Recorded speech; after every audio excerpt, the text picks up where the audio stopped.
The Sahel stretches east to west across portions of 10 African countries, including Mali, Burkina Faso, Niger, and Chad. It spans thousands of miles, very remote.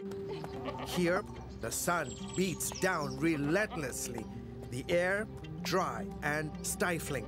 People live in the shadow of the Sahara and struggle to survive. The life in the region is very harsh.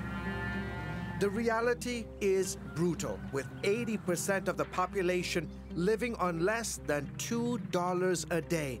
It's a place where survival often feels like a constant battle. The governments across the Sahel are weak, torn apart by political instability and corruption.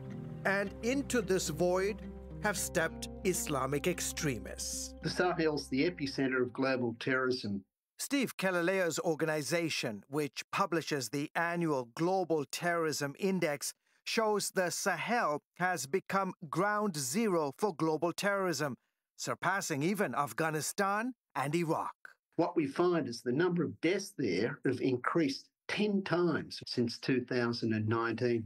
More than half of all terrorism-related deaths worldwide occurring here. The primary perpetrators are ISIS and Al-Qaeda. Terrorism analyst Bill Roggio, editor of the Long War Journal, says these groups, despite being bitter rivals, share a common vision. They want to establish a global caliphate and impose their harsh version of Sharia or Islamic law on the people. Rida Liamori, a Sahel expert at the Morocco-based Policy Center for the New South, tells CBN News that ISIS and Al-Qaeda are rapidly expanding their hold. When we talk about the Sahel and the conflict, we are referring mainly to the three countries of Mali, Niger, Burkina Faso, but also we can include parts of Chad and Mauritania. The signs of this unraveling are clear. Since 2000, there have been 6 coups in the region.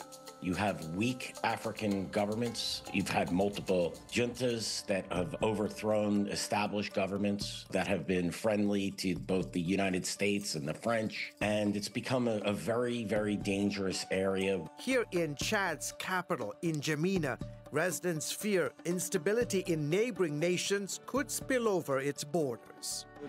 This part of Africa is complex. We have war in Sudan, instability in Libya, Burkina Faso, and Mali.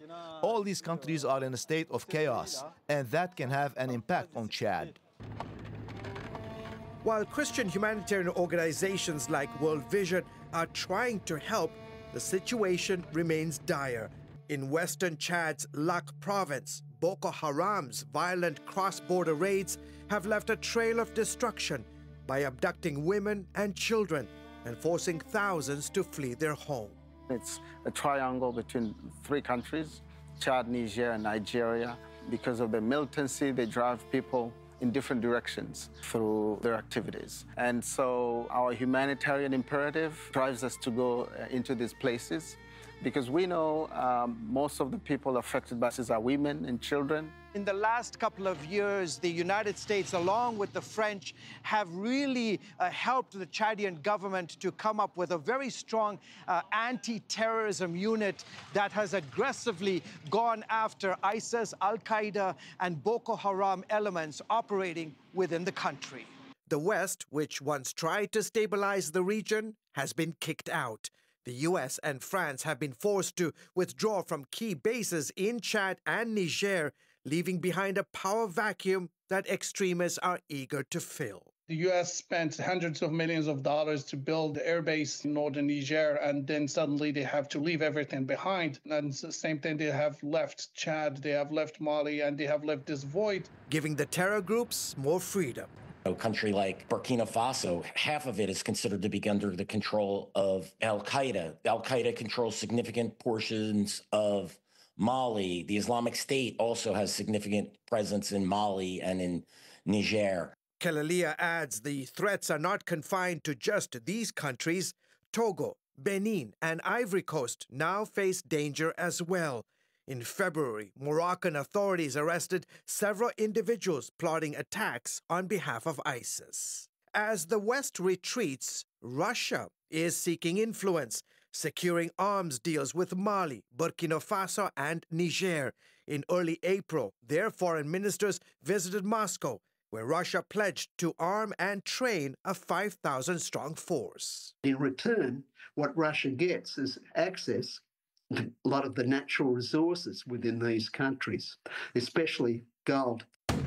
Giving the Kremlin additional funds to continue its war against Ukraine. I would also add to that, the Russians are looking to deal a blow to U.S. and European influence within Africa as well.